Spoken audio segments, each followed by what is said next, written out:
mistakes the hospitals make when relocating physicians. We're really excited to talk about this topic, and I'm joined by my business partner, Michael Krasman. My name is Jeff Ellman. I'm one of the co-founders of UrbanBound, and my background is actually very similar to many of you in today's webinar.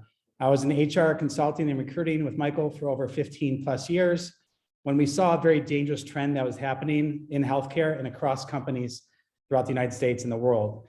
And that dangerous trend is that when most companies or most healthcare organizations go to recruit and relocate talent, typically the ball is being dropped. It's here's your job offer, here's your start date, here's an arbitrary amount of money, whether it's a lump sum or reimbursement.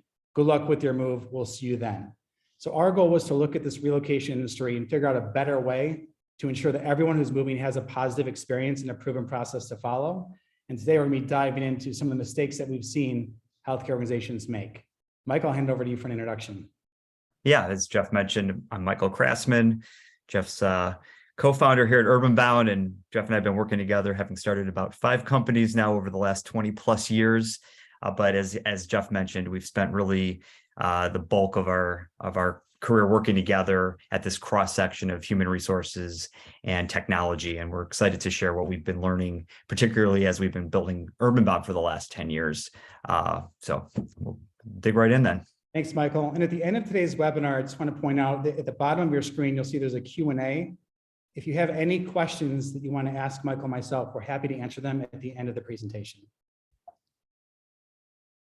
So as we begin to dive into the 5 biggest mistakes, I want to highlight them real quickly. Number 1 is going to be a topic around treating relocation as compensation versus a benefit.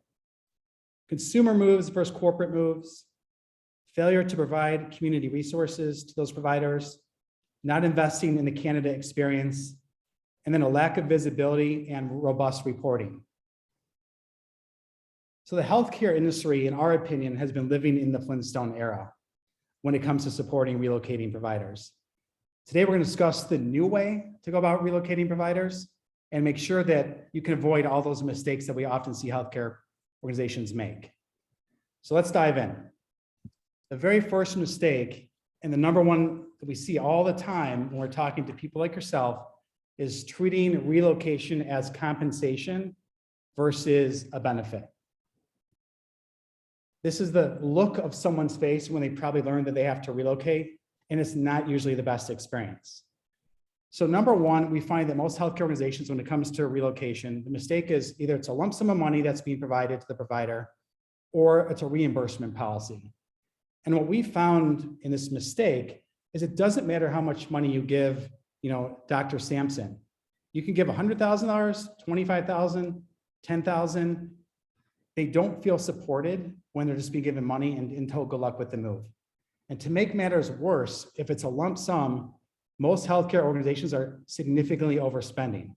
So for example, if I gave Dr. Sampson a $20,000 as a lump sum, and I tax assist that lump sum to call it $30,000, what if the true cost of the move was only, call it $10,000, and now you're only tax assisting an additional $5,000? So there's an easy opportunity to lower the cost. And we're going to dive into how you can cut overspending by moving to a managed budget program in a moment. Second of all is when it comes to the provider experience, it's often a poor experience when it relates to reimbursements. Imagine being a provider and being told, here's your start date, here's a reimbursement up to amount, good luck with your move. And they show up to work the first day with dozens and dozens of receipts for the tolls, for the gas, for tipping movers.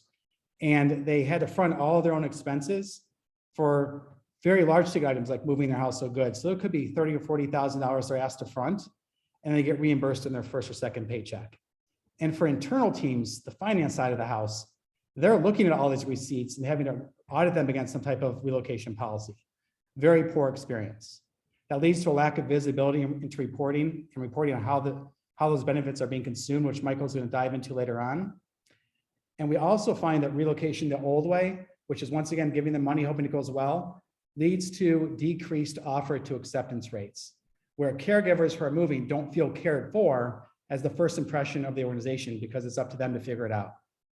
And then finally, when relocation is treated as compensation, there's a lot of challenging conversations that you as recruiters likely have. You're probably spending 6 months, 7 months, even a year trying to recruit a top physician. Then you get to the very end of the hiring process and relocation comes up. And that physician will ask the question, how will you support me and my family to the new area? And your answer might be, I'm sorry, we don't have a program in place, but we do give you money. We want companies and organizations to be able to say, we have a robust relocation platform in place, streamlined process, vetted suppliers, and we want to make relocation as easy as possible for you because we know moving is not easy, and we've thought through this for you. So how do you stop overspending? How do you move from compensation to a benefit? The current way oftentimes is that lump sum or reimbursement, which you're seeing on the left-hand side of the screen.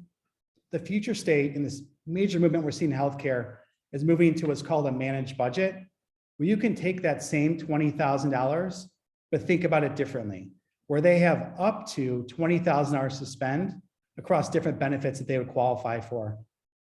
So let me give you an example of that. The mistake that we want to help you avoid is for them to try to figure this out on their own. So what we recommend doing is giving options to each provider who's moving. Behind each one of these cards, what you would see is vetted suppliers that unlocks pre-approved best-in-class suppliers to support all different aspects of the relocation. So take that same $20,000 and say, we are going to give you up to $20,000 to spend across these different benefits or services. So an example of that would be, here's a managed budget, you're relocating, here are the different services you qualify for. What you don't spend goes right back to your organization as a cost savings. So this doctor may have completed his or her move and only spent $11,000, and they're very happy because they had everything taken care of. That's $9,000 that goes right back to your bottom line that can be used for a future relocation or for other areas of the organization. We are finding a major movement as everyone right now is trying to figure out how do you cut costs without cutting the experience. This is the absolute best way to approach it. What we're seeing as companies look to avoid this mistake is about $3,000 savings per move, about 24% of that managed budget allocation not being spent. So on a $20,000 move, the average cost is coming out to about $15,000. We are seeing here in green across 6 large healthcare systems by treating relocation as a benefit and not as compensation. The green is the average savings per move across these different health systems. And employees are rating this type of experience a 4.8 or 4.9 out of 5. So they're much happier, and so is their family that feels supported throughout this journey. Mistake number 2, consumer moves versus corporate moves. So most people when they're moving today, they have to move in a very short time frame. Put yourself in that circle in the middle, being the provider. Think of all the decisions they need to make in a very short period of time. I'm moving to Atlanta, Georgia. I need to find the best realtor to help sell my home or buy my home. I need to ship my car. I need short-term housing for 30 days. What moving company can I use? All these decisions are being made, and they're very stressful because moving is typically a logistical nightmare. To make matters worse, if you ask any of your providers and you actually follow them throughout this journey when they're just being given money for their move, they're going on the internet, they're typing in their zip code where they're moving from and where they're moving to, and they're learning that relocation is exhausting, it's stressful, it's expensive, it's a hassle, it's scary, but it doesn't need to be this way. On top of that, when you do put in your zip code, within 24 hours, this is what happens. You will receive 50 phone calls, text messages, emails of different companies who are looking to support your move. And this is that exact moment when all of a sudden the provider is calling you and saying, I don't know what to do. I need additional support. Some organizations do provide 1, 2, or 3 options for household goods suppliers via direct bill, which is at least a step in the right direction. However, we want to help avoid any relocating physician ever go through this experience where they're being met with supplier phone call after supplier phone call who's trying to win their business. And I think really, a major item to think about is the true difference between what does it mean to be a consumer or retail consumer of these services versus a corporate consumer of these services. There are, close to 10,000 different moving companies that you can find on the internet that you could think that you're getting a good, solution to help you, let's say, move your household goods. And in reality, that's not the case. As in any industry, there's a wide variety of quality. Most people don't realize, but 1 in 4, 25% of household goods moves will have some type of a problem, whether that be something gets lost or damaged. And the best in class companies are going to stand behind whatever they did and make it right. In fact, one of the biggest complaints in the Better Business Bureau, if you go on their website, is actually for moving companies. A major difference between a consumer of those services and a corporate consumer of those services is having service level agreements. So a company like an Urban Bound, we only work with providers when we have an agreement in place that articulates what pricing is to be maintained, what happens when an issue does arise, things of that nature. And so when you're thinking about that cash-based program, where you're treating relocation as compensation, like Jeff was just talking about, and you're just giving the money to the physician and saying, book whoever you want to work with. In reality, there's a whole bunch of additional risk that's being attached to that, because if they do have a problem, that becomes another stress point that they don't really have any support to help manage. Versus when it's a corporate move, that moving company wants to make things right, because at the end of the day, they know there are thousands and thousands of other moves attached to that relationship. And so it's just a completely different mentality, not to mention the fact that there's group buying power that comes from having a larger consortium of people that are all going to be booking the same services. So again, that compensation-based relocation approach does lead to the individual physician and their families being treated as a retail consumer and not as a larger group at the end of the day. So something to think Michael, about. just to add to that too, as a consumer move, if you have a provider who's going through a company they found on the internet, there are the moves that are most likely not only to have a claim, as Michael mentioned, but also have a delay in the move. Because all of a sudden the moving company prioritized a different type of relocation, such as a corporate move, over that individual consumer. And now you have a provider who's not able to show up to work on time, and their move was delayed by a week or two. So think of how the lost revenue tied to that one relocation because the house of goods delivery changed. And this happens all the time, especially in the world of COVID, where we saw a major shortage of labor, of anyone able to physically drive those van lines around the country or pack and unload, et cetera. Absolutely. We're going to dive into mistake number 3, failure to provide educational resources around the community. So how do you educate your providers on your culture and your location? Right now, is it left to chance of the recruiters answering questions and giving their opinion? Are you promoting the best assets around your healthcare organization? Are you introducing your culture by highlighting the best aspects of it throughout this journey? And are you leveraging great neighborhood guides with local offerings on information on cost of living in schools as part of this experience? We find that mistake often happens where it's left to chance. There's often a really poor experience. We want to dive into different ways to think about how to solve this challenge. So first, build excitement and remove boundaries with direct area data. A great relocation program is going to have all the information that a provider would want to know about that neighborhood. They want to research schools for their children. They want to know that they're buying a home in a market that has a great value appreciation. They want to understand the demographics of everything going on outside the walls of your hospital. Local guides are very important to getting a candidate or a relocating individual excited and eager about the area, but also making sure that they make the right decisions so that they can be retained. So look at this as workforce attraction, but also workforce retention by putting local guides in front of a provider. Next is leveraging data and crowdsource data. So we recommend surveying your providers, those that have already relocated and those that have lived in the area for quite some time, and pick their brain. Understand, where do they live? What neighborhoods are most popular? Where do their kids go to school or daycare? All that information is really important to someone who is relocating because they're about to make all these decisions. They're about to choose the school system for their child. They're about to choose what gym they're going to work out at, what restaurants they want to go to. Crowdsourced data ensures that someone who's moving has answers to the questions before they even arrive at the destination. It also takes the work off of your recruiters because typically these are questions that people have that they can get answers to directly into some type of relocation design program with technology. And then finally, we recommend promoting your hospital location. So many of you have dozens and dozens of different locations. And as recruiters, it's really hard because you might know one location very well that you can educate a relocating provider about. But when you've got multiple locations, it's hard to be the resource to answer all those questions. So to help avoid that mistake, we recommend a centralized approach to educating providers around everything outside the walls of that hospital. So for example, work with your team to figure out what do you believe are the most frequently asked questions the provider has about relocating to Memphis. You know, what do they want to know? Do they want to know where they park their car, how they enter the building for security, how they commute to work every day?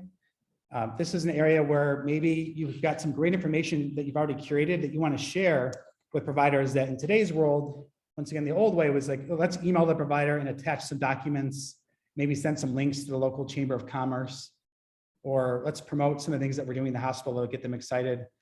This should all be housed in one centralized place for each hospital location, which will make it much easier to be able to proactively answer questions and allow the provider the opportunity to get their questions answered ahead of them actually showing up to work their first day. Cannot stress this enough, how important it is to push this information to someone who's moving, and this will help avoid a lot of the unnecessary stress that they're experiencing.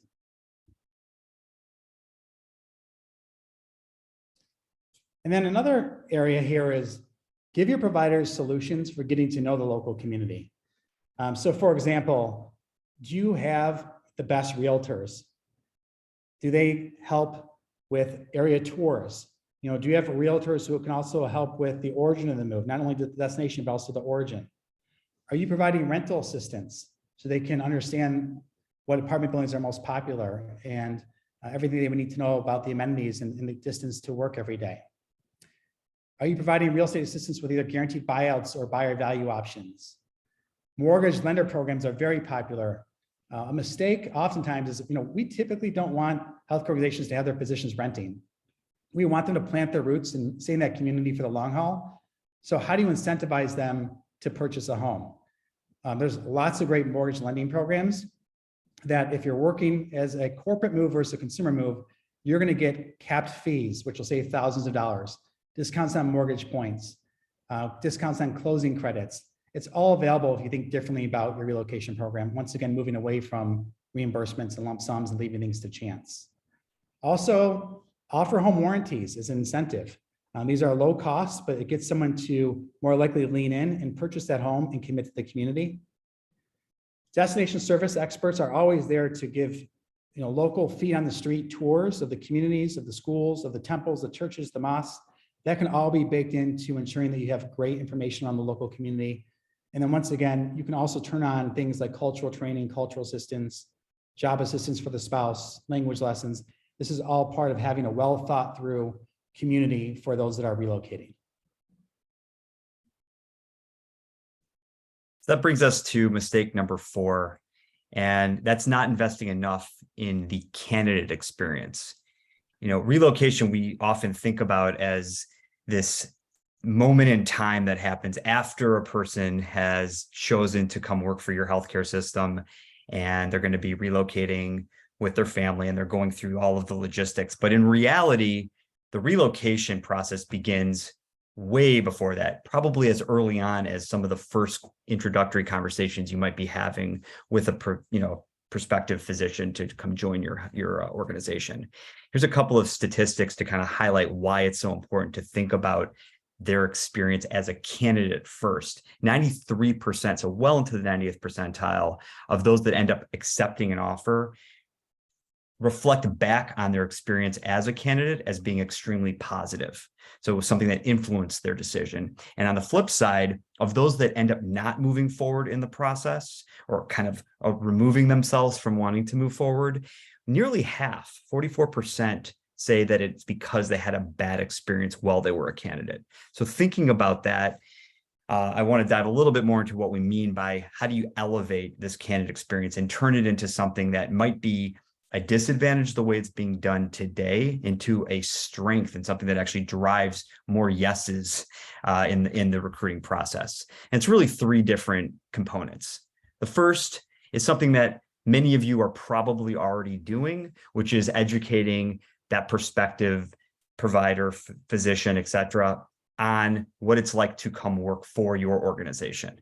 So all of the information around your culture and, basically everything that goes on within the walls of the hospital itself.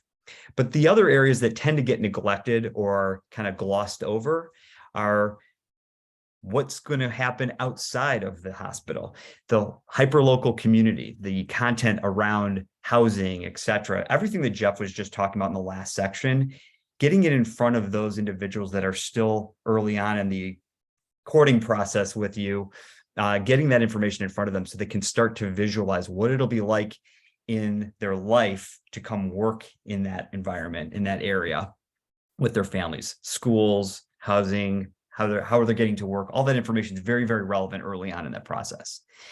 And then the other area that we have seen historically, a lot of healthcare systems really, in our opinion, drop the ball in terms of delivering a wow experience is how do they handle the expense reimbursement process. So if you're asking that individual to fly out for interviews, they're going to be staying in hotels, booking airfare, maybe you're giving them a per diem for meals, et cetera.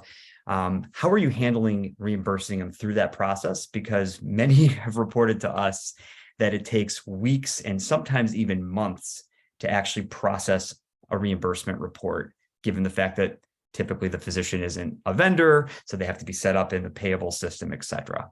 And so one way you can really, really ease that process is by having a digital approach to this. This is an example of what UrbanBound looked like, but there, of course, there's other solutions potentially out there as well.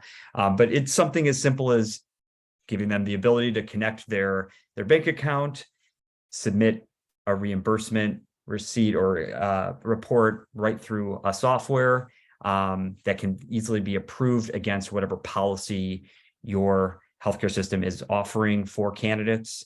And then it gets processed digitally. And we see that happen within days as opposed to weeks or months like we typically hear. That's one way you can definitely make it a better experience.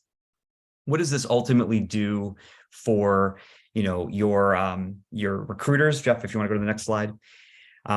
It lets them focus their time and energy on doing what they do best, which is recruiting, finding more individuals that can fill the open spots that you have at your hospital, as opposed to spending their time answering a lot of questions around the community, around housing, around things that frankly, we've heard many, many times. People don't feel that comfortable giving those answers because everyone's unique, everyone's different, everyone's got a different familial situation. And so what might be right for one individual in terms of where they choose to live or where they choose to send their children to school may not be right for somebody else. So giving access to information where people can do that research is really, really important. I also think having a structured game plan through a sophisticated approach to how you handle providing this to your candidates really helps ultimately, I think, sell the organization because it shows that you have a holistic approach to how you're trying to make this an easier process for everybody. And as Jeff said earlier, you're caring for them like you're asking them to then care for the patients of your hospital. And again, eliminating the long wait times for expense reimbursement really changes something that otherwise is a liability, frankly, in the process into something that's a wow moment. The fact that I got reimbursed within a couple of days here of submitting everything means it's just, it's a streamlined and great process. And when you think about the 24 hours or 48 hours that candidate is going to spend at the destination of the interview, a great candidate experience is going to make sure that you're maximizing the odds of them having a fantastic time with themselves and with their family if their family's attending. So what's the best restaurant to go to for lunch or for dinner? Where should they spend their time at night? What hotels do you recommend they stay at? That should not be left to chance. All it takes is one poor experience. We recently had somebody who unfortunately was driving around the neighborhoods and they ended up in the wrong area. And this was prior to working with UrbanBound, but needless to say, their spouse did not want them to move because of the tour they went on. So if it's structured, if you guide them down the path of you're a candidate, here's some information you need to know, and they stick to that game plan, you're more likely to have them have a great experience 100 out of 100 times. Yep. So that brings us to the fifth mistake that we have seen historically that healthcare systems make, which is, not having a centralized approach to this and not treating relocation as a benefit, but treating it as compensation. You have a complete lack of visibility and reporting that goes with tying it all through a structured program. And so when you think about what does it really look like, if you have a single system where all of the decisions are being made, where the game plan is being put in place, where the relocation is from start to finish being planned, service providers like moving companies, real estate partners, short-term housing providers, auto shippers, all the benefits that you saw earlier on in the presentation, if that's all being booked through one central place, all of a sudden it opens up a world of information that you just don't have access to when it's being done with a lump sum where you're just giving someone a check and saying, good luck with your move. You really have no idea what they're doing with that money. And if it's a reimbursement, it's all being submitted obviously after the fact. So after all of these decisions have been made and all the money has been spent and the providers have been selected. And so as a recruiter, for example, or as a hiring manager, you don't have access to know what's the status of things. Have estimates been provided for the household goods move? Has a provider been chosen? What does the estimate look like? How much, of the budget is being consumed already? All that information is not available until you move to a centralized approach to doing all this, where you're tying together the relocating employee, your organization, and the suppliers that are obviously providing those individual services that are going to be needed in the actual relocation. And it creates real-time reporting and visibility, which is ultimately something that helps your organization continue to improve over time. And so when you think about ultimately those benefits that you're going to get, Jeff, if you want to go to the next slide, you all of a sudden start having all kinds of reports that become available to you. You can see, like I mentioned, where things are at in the process. What does your overall budget look like? What expenses are going to be coming down later? How are the programs working overall? And so you can start to get a better sense of ways to improve over time and where you're not maybe providing enough information or enough of a relocation benefit for certain categories of people that are moving, let's say. This provides information to payroll, for tax purposes, to, again, the hiring managers, the recruiters that are involved in each of the physician moves. It provides information to the benefits teams in order to be able to make those programs more efficient over time. I think one of the key things when you're thinking about designing these types of systems or buying a system like this is making sure that it's extremely flexible. What we have found is that nearly every single healthcare provider or healthcare system that we work with has a unique way that they want to have the information delivered. And so making sure that you're working with a system that's going to be flexible, that allows you to develop the types of reports that you need delivered on the frequency that you need them, or integrated directly into your HR tech stack so that the data can actually flow freely and provide you with the information, again, in real time and to be consumed the way that you ultimately are going to need to consume it. So that's sort of generally speaking what we see is missing when you treat relocation as compensation. And when you treat it as compensation, as Michael just shared, you're not understanding the true cost of that move. So it's a quick example here. On the second row of an employee named Malika Waters, you'll see that the move was completed and the budget was $15,000 and the spend was $11,422. So there's $3,500 remaining that is a cost savings for this move. And that, once again, is by moving away from that lump sum. It would have been $15,000 spent. In this example, only $11,400 was spent. When you multiply this out by the hundreds or thousands of moves that are taking place at your organization today, there's millions of dollars in wasted spend taking place by treating relocation as compensation. Yep. So I was hoping we'd have the chance to do this today, and I think we do based on the time being 12:30 Central. We had some bonus additional mistakes that we wanted to just quickly highlight.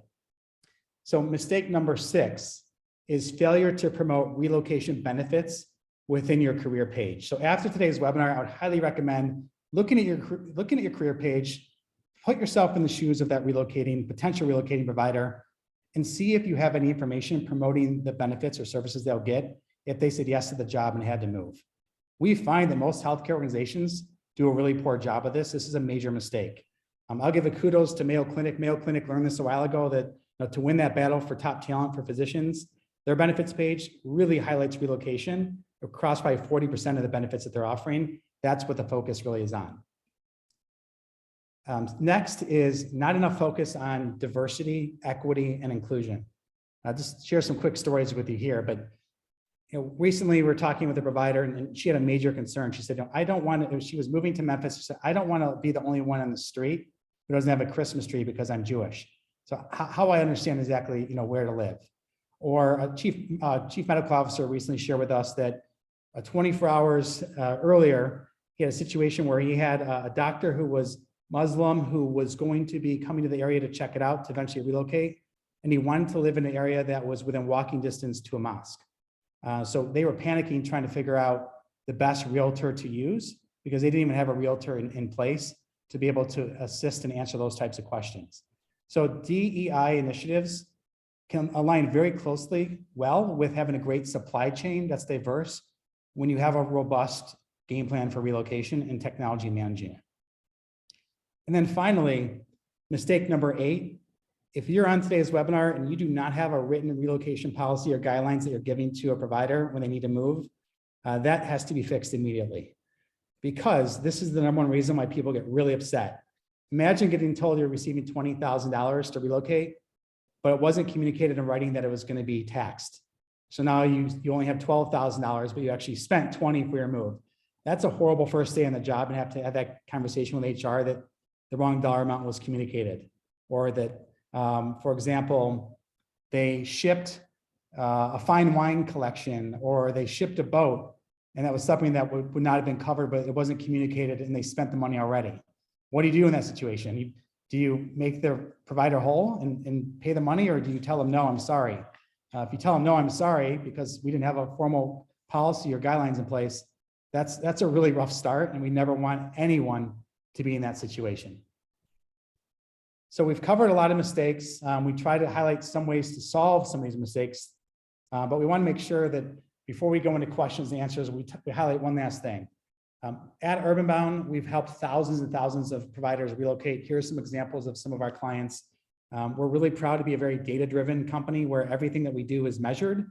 The likelihood to recommend UrbanBound, likelihood to recommend the consultant who supported their move. And finally, we're really proud that we are the highest rated relocation company on the internet because we strive. We know how hard you work as provider recruiters to fill these open jobs, especially in the world we're living in today. So we want to make sure that when you have that provider and they're on the verge of saying yes to the opportunity, we can be an extension of your team and get them across the finish line and make sure they're onboarded properly. So we're going to open it up now to questions. And I see a bunch are starting to come in, so this is great. So the first question that just came in, and by the way, in the lower part of your screen where it says Q&A, you can submit your questions right there. First question is, I love what you guys are doing. Can you share additional ways that we can save money? Sure.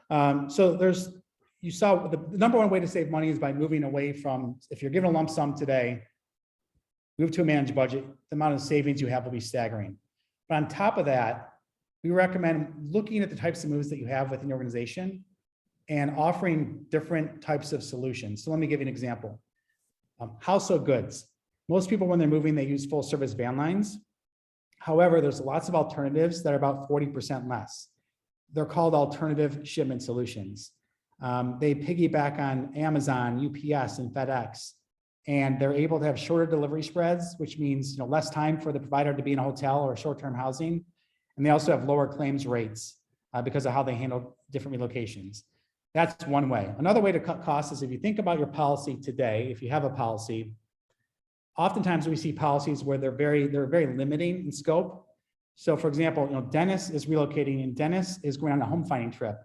He's allowed 2 nights and 3 days in Florida. Well, he goes there and doesn't find a home in those 2 nights and 3 days and comes back to his origin of the move. And now when he starts the job, he has to go into short-term housing for 30 or 60 days because he didn't have enough time during his home finding trip to find the right place. Those 30 or 60 days in temporary housing are $10,000 to $15,000 that could have been avoided if the policy was written the right way to give Dennis as much time as he needed during that home finding trip, because then he would have found a place to live. So we see too often that when policies are created, they're created in a way that these guardrails actually create a tremendous amount of overspending. And we could give lots of other examples like that, but those are two that just jump out. Next question came in. What kind of stats do you have on renters versus buyers? How do your providers differ for renters? Michael, you want to answer that? Sure, I can take an initial stab. So I would generally just say that regardless of the population that's relocating, we see a variety of individuals that are often going to start as renters before they even decide to purchase. Oftentimes they want to maybe get established first in the new community that they're living in, and then, take their time and find a place to live. So what we have always looked to do is make sure that we're working with both, realtors who can specialize in home purchase, but also that can support the renter population as well.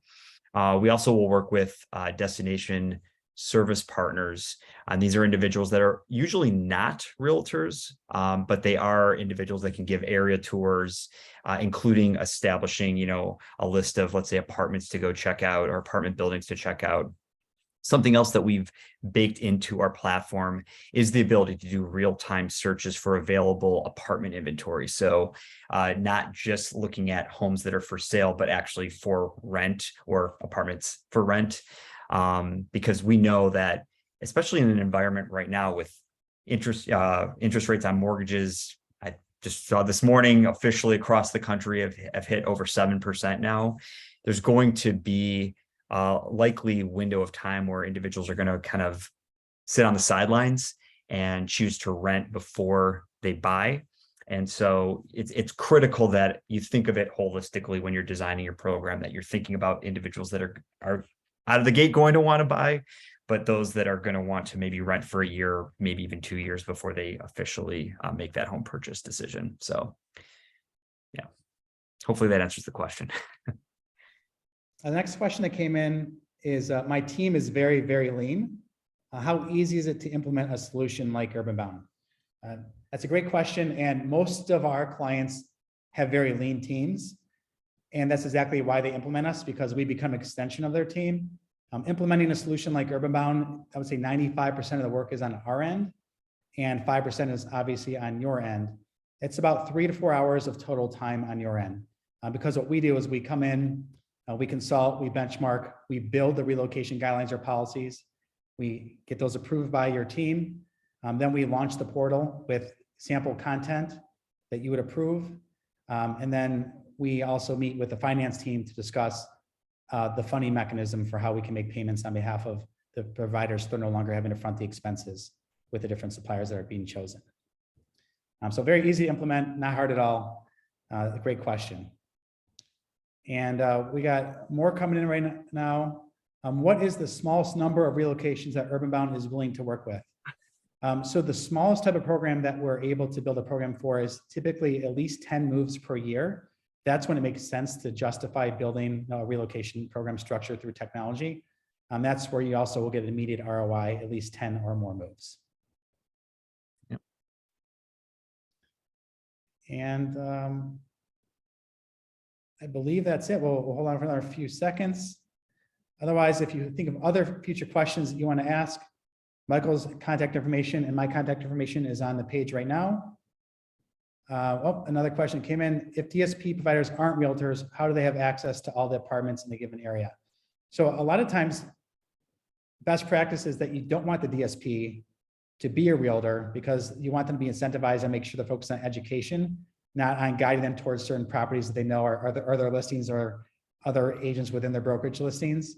So you're able to give them access to all apartments through either what that DSP has is they're local experts. They know all the asset managers, they know all the apartment buildings in town. That is their job to know that. And also oftentimes because of our software, especially when we talk about the coworker insights we talked about earlier, providers will know, here are the top apartment buildings I want to look at based on what I learned in my relocation platform.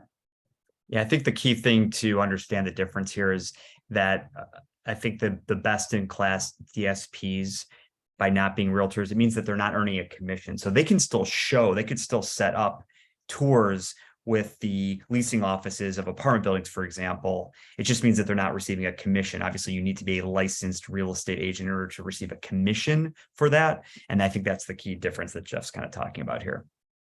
And do you have realtors that would meet the candidate in the local area? Absolutely. Best practice, oftentimes the realtor should meet them at the airport.